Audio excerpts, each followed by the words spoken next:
Hi, how you doing? Scotty Bear back again, and today's video is just how you want to go about renting an apartment in Tijuana, Mexico, or surrounding areas. I'd say most of the border region is going to be about the same experience.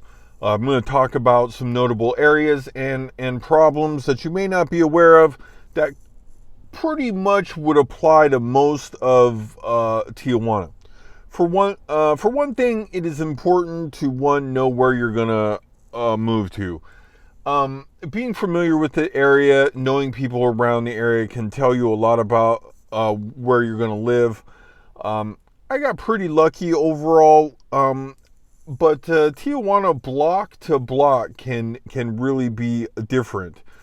If you're thinking about initially moving to Tijuana, I recommend moving to Playas. It's a much more, maybe a upper end, kind of a lot of people who cross. It's a little more tamer version of Tijuana. They keep that place on lock pretty well, but still, Tijuana is not without a fair amount of problems itself.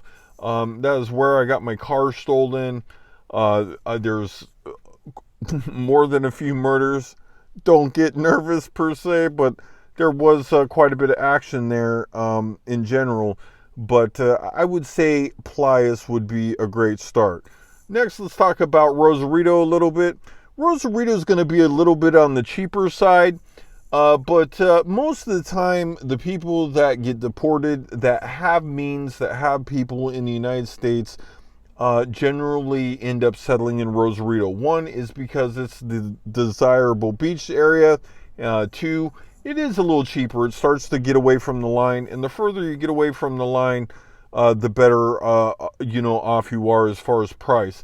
Mexico is not an expensive place. Most of the rents that you see that are going up are only being driven by demand. And I will tell you this, the turnover to some of these places are quick. And that kind of moves to my next point. When you're thinking about renting a place in Tijuana and you are new to Tijuana, you better think of short term. Because I really feel like most people move back, and I have a large network of people that I know that have taken the plunge and moved to Mexico, and it's either they love it and they stay for a while, or B, they really don't like it, mainly from crossing the line, and then move out fairly quickly. And I do mean 3 to 6 months, especially if you live more north towards the beach area, as it could be rather cold, excuse me, and it could be difficult to take and kind of survive the winter. I know it sounds like, real rough, but Tijuana could be kind of a cool, cold place, and the, carpets could be rolled up a little bit, and it could get a little bit slow. So that being said, know the area where you're at. Now, the next thing I would like to point out too is putting a deposit on an apartment in Mexico. I want you to really, really think about this.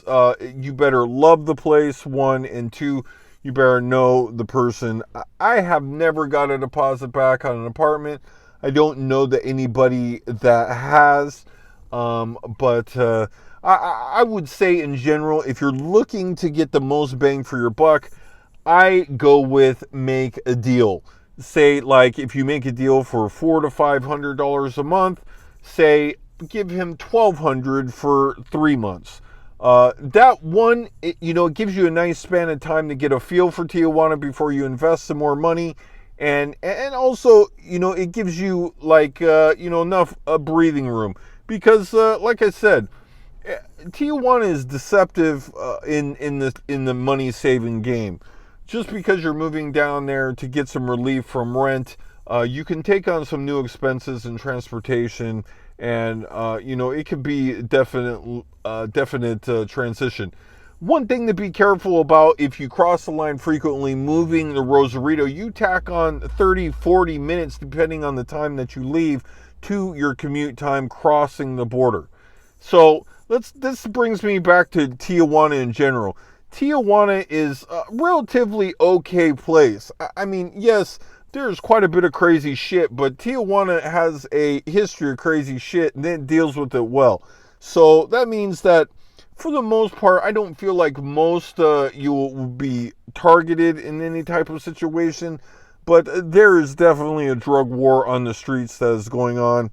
And, it's definitely a little bit disturbing. I even seen stuff that was a little above my taste. So, that being said, you really want to know the area you're living. I tell you again, I do know some areas that are really nice.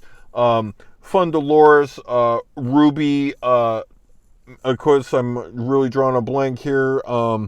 But most of the Zona Rio, Plaza Rio area, and man, what is the name of that place? Anyway, that will have to be for another video. But in general, I want to say that if you're thinking about moving to Tijuana, you really want to make sure that you're asking yourself why. Number two, are you okay with dealing with lots of frustration around the line? And that means lots of frustration, and you want to weigh that balance carefully. And price. I really feel like the novice, that comes in from San Diego and stuff, sees something for $600-700 and goes, oh damn, that's cheap. And in most cases it is, but there is a lot of great value to be found in moving places when you have more information about the area that you're about to move. Anyway, if you enjoyed this video, I appreciate a comment or a like, and thanks for your time.